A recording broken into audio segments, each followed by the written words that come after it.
Licence இல்லாத துப்பாக்கியை வைத்திருப்பது சட்டவிரோதமானது என்பது உங்களுக்கு தெரியாதா என்று செங்கல்பட்டு நீதிமன்றத்தில் நீதிபதி நடிகர் எம்.ஆர். ராதா அவர்களிடம் சற்று காட்டமாகவே கேள்வி கேட்டார். ஆமா, அந்த துப்பாக்கி எம்.ஜி. ராமச்சந்திரன் அவர்களையும் சாகடிக்கவில்லை, என்னையும் சாகடிக்கவில்லை. இப்படிப்பட்ட துப்பாக்கிக்கு நான் எதற்காக லைசன்ஸ் எடுக்க வேண்டும் என்று நடிகர் எம்.ஆர். ராதா அவர்கள் கூறியபோது நீதிமன்றத்தையே அசர வைத்த ஒரு வரலாறாகவே இருந்தன.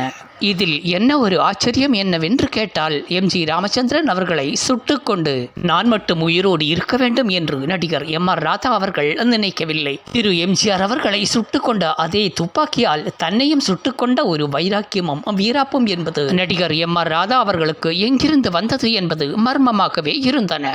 நல்ல நண்பர்களாகவே இருந்து வந்த இவர்களின் இருவருக்கும் இடையே ஏற்பட்ட இந்த பனிப்போரின் ஆரம்பம் என்பது எங்கிருந்து தொடங்கியது என்பது இன்றளவும் ரசிகர்களின் மத்தியில் பரவலாக கேட்கப்படும் கேள்விகளில் ஒன்றாகும்.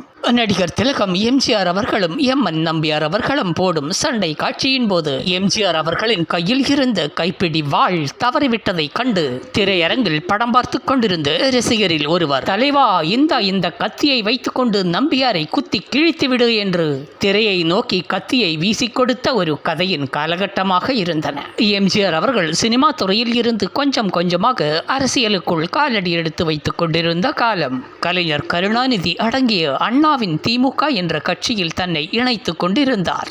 அந்த சமயத்தில் தொழிலாளி என்ற ஒரு திரைப்படத்தின் படப்பிடிப்பு நடந்து கொண்டிருந்தன. அந்த திரைப்படத்தில் எம்.ஜி.ஆர். பேச வேண்டிய ஒரு வசனம் என்பது, இனிமேல் இதுதான் தொழிலாளிகளின் நம்பிக்கை நட்சத்திரம் என்று ஒரு வரி இடம்பெற்றிருந்தது.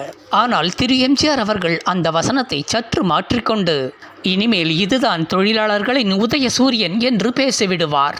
இதை பக்கத்தில் இருந்து பார்த்து கொண்டிருந்த எம்.ஆர். ராதா அவர்களுக்கு மிகவும் கோபத்துக்குள்ளானார். டேய், உன் அரசியல் வசனமெல்லாம் சினிமாவுக்குள் கொண்டு வராதே, அதை நீ மேடை போட்டு வெளியே போய் பேசிவிடு என்று நடிகர் எம்.ஆர். ராதா அவர்கள் சற்று முரட்டுத்தனமாகவே பேசினார். இதனால் அந்த படத்தின் தயாரிப்பாளர் இந்த சம்பவத்தில் ஈடுபட்டு கொண்டு இரு நடிகர்களையும் சமாதானப்படுத்தி கொண்டு திரைக்கதையில் என்ன வசனம் எழுதப்பட்டிருந்ததோ அதே வசனத்தையே எம்.ஜி.ஆர். அவர்களை பேச வைத்தார்கள் என்பது மிகவும் குறிப்பிடத்தக்கது. இவர்களின் இருவருக்கும் இடையே ஏற்பட்ட கருத்து வேறுபாடுகளின் ஆரம்பம் என்பது இங்கேதான் ஆரம்பமானது என்று கூறப்படுகிறார்கள். எம்.ஜி.ஆர். அவர்கள் சற்று தீவிரமாகவே அரசியலுக்குள் நுழைந்து கொண்டிருந்த காரணத்தினால் ஏற்கனவே ஒப்புக்கொண்டிருந்த சில பட வாய்ப்புகளுக்கு கூட சரியாக தேதிகளை ஒத்துக்கொடுக்க முடியாமல் சிரமப்பட்டு வந்தார். இப்படிப்பட்ட சூழ்நிலையில் தான் பெற்றால் தான் பிள்ளையா என்ற திரைப்படத்தில் நடிகர் எம்.ஜி.ஆர். அவர்களும் எம்.ஆர். ராதா அவர்களும் இணைந்து நடித்திருந்தார்கள்.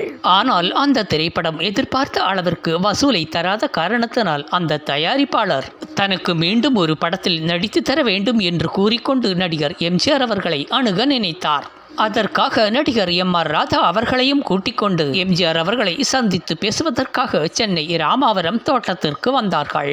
1967 ஜனவரி 12ஆம் தேதி சட்டமன்ற தேர்தலுக்காக சென்னை பரங்கிமலை தொகுதியில் வேட்பாளராக நியமிக்கப்பட்டிருந்தார் எம்.ஜி. ராமச்சந்திரன் அவர்கள்.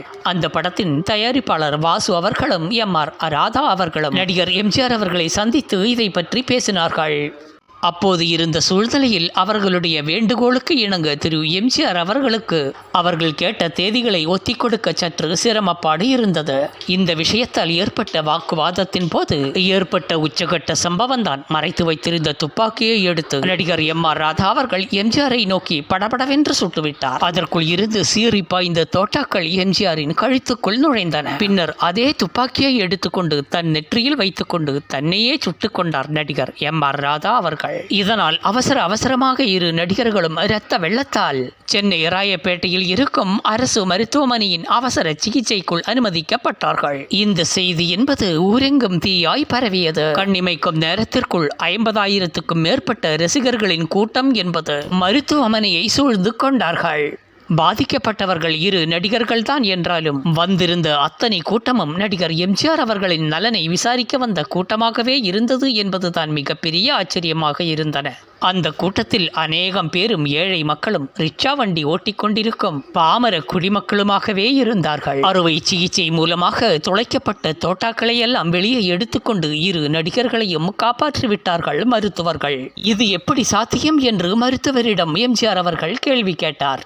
இதற்கு பதில் கூறிய அப்போது இருந்த தடவியல் நிபுணர் சந்திரசேகரன் அவர்கள் கூறும் பொழுது, இந்த தோட்டாக்கள் என்பது 15 வருட காலங்கள் பழக்கமானது என்றும் அதை எப்போதுமே வீட்டில் உபயோகப்படுத்தி கொண்டிருக்கும் ஒரு வலிப்பு மேஜைக்குள் வைத்திருந்த காரணத்தினால் அந்த தோட்டாக்கள் அங்கும் இங்கும் உராய்ந்து கொண்டு அதன் மூர்க்கத்தனத்தையே இழந்துவிட்டது என்று கூறினார். பிறகு மருத்துவமனையில் இருந்து 2 நடிகர்களும் வெளியே வந்த பிறகு நடிகர் எம்.ஆர். ராதா அவர்கள் கைது செய்யப்பட்டார். இந்த வழக்கு என்பது சென்னை செங்கல்பட்டு நீதிமன்றத்தில் விசாரணைக்காக வந்தது. அப்போது நடிகர் எம்.ஆர். ராதா அவர்கள், எம்ஜிஆர் என்னை சுட்டுவிட்டார், அதனால்தான் நான் திருப்பி அவர்களை சுட்டுவிட்டேன் என்று ஒரு பெரிய பொய் மூட்டையையே அவிழ்த்து விட்டார். எம்ஜிஆர் அவர்களும் எம்.ஆர். ராதா அவர்களும் ஒரே மாதிரியான துப்பாக்கியை வைத்துக் கொண்டிருந்தவர்கள். இருந்தாலும் அன்று பயன்படுத்திய தோட்டாக்கள் அனைத்தும் எம்.ஆர். ராதா அவர்களின் துப்பாக்கியில் இருந்து தான் சீறி பாய்ந்தவை என்று தடவியல் நிபுணர்கள் ஆதாரத்துடன் நீதிமன்றத்தில் சமர்ப்பித்த போது இந்த குற்றத்தில் இருந்து நடிகர் எம்.ஆர். ராதா அவர்களால் தப்பிக்க முடியவில்லை. இதனால் நடிகர் எம்.ஆர். ராதா அவர்களுக்கு 7 ஆண்டு காலம் சிறை தண்டனை விதித்து நீதிமன்றம் தீர்ப்பு கூறியது. இதனால் நடிகர் எம்.ஆர். ராதா அவர்கள் அப்பீல் செய்வதற்காக உயர்நீதிமன்றத்தை அணுகிய போது அவருடைய கோரிக்கை மனு என்பது அந்த நீதிமன்றத்தில் தள்ளுபடி செய்யப்பட்டன. இருந்தாலும் மனம் தளராமல் உச்ச நீதிமன்றம் வரைக்கும் போராடினார் நடிகர் எம்.ஆர். ராதா அவர்கள். அங்கே அவருடைய 7 ஆண்டு கால சிறை தண்டனை என்பது 5 ஆண்டு காலமாக குறைக்கப்பட்டது. பிறகு சிறையில் அவருடைய நன்னடத்தை காரணமாக 4 ஆண்டு காலமும் 4 மாதங்களும் தன்னுடைய சிறைவாசத்தை அனுபவித்துக் கொண்டு வெளியே வந்தார் நடிகர் எம்.ஆர். ராதா அவர்கள். ஒரு சில நேரங்களில் எம்.ஆர். ராதா அவர்களின் செயல்பாடுகளை புரிந்து கொள்ளவே முடியாது என்று அவருக்கு நெருக்கமாக இருந்த ஒரு சிலரிடம் வந்த செய்திகளும் குறிப்பிடப்படுகின்றன. ஒருமுறை இப்படித்தான் நடிகர் என்.எஸ். கிருஷ்ணன் அவர்களை கூட துப்பாக்கியால் சுடுவதற்காக முயற்சி செய்திருக்கிறார் நடிகர் எம்.ஆர். ராதா அவர்கள். ஆனால் நடிகர் என்.எஸ். கிருஷ்ணன் அவர்கள் சமாதானமாகிவிட இந்த பரபரப்பு என்பது அதோடு அடங்கிவிட்டது. இதை தவிர 1975ஆம் ஆண்டு இந்திய பிரதமராக இந்திரா காந்தி ஆட்சி பொறுப்பில் இருந்த பொழுது நடிகர் எம்.ஆர். ராதா அவர்கள் மிசா சட்டத்தில் கைதாகி கொண்டு 11 மாதங்கள் சிறையில் இருந்தவர். பிறகு இப்படிப்பட்ட காலங்களெல்லாம் கடந்து வந்த பிறகு பல மேடைகளில் நடிகர் எம்ஜிஆர் அவர்களை பற்றி நடிகர் எம்.ஆர். ராதா அவர்கள் குறிப்பிடும் பொழுது, நாங்கள் இருவரும் நல்ல நண்பர்கள், அடித்துக் கொள்வோம், பிடித்துக் கொள்வோம், கட்டை இருந்தால் கட்டையால் விளையாடி இருப்போம், கத்தி இருந்தால் கத்தியால் விளையாடி இருப்போம், அன்றைக்கு துப்பாக்கி இருந்தது, துப்பாக்கியால் விளையாடி விட்டோம், அந்த துப்பாக்கி வெடிக்குமா என்று நான் சோதனை செய்து பார்த்தேன், அது வெடித்து விட்டது, நான் என்ன செய்ய முடியும், நாங்கள் இருவரும் நண்பர்கள், எங்களுக்குள் 1000 இருக்கும், 2 ரூபாயை கொடுத்து படம் பார்க்க வரும் ரசிகர்கள் யூகத்தின் அடிப்படையில் பல கற்பனை கதைகளை எல்லாம் கட்ட வைத்து விடுகிறார்கள். நீங்கள் கணவன் மனைவி என்று வீட்டுக்குள் சண்டை போடுவது இல்லையா? உங்கள் நண்பர்களிடம் நீங்கள் சண்டை போட்டது இல்லையா?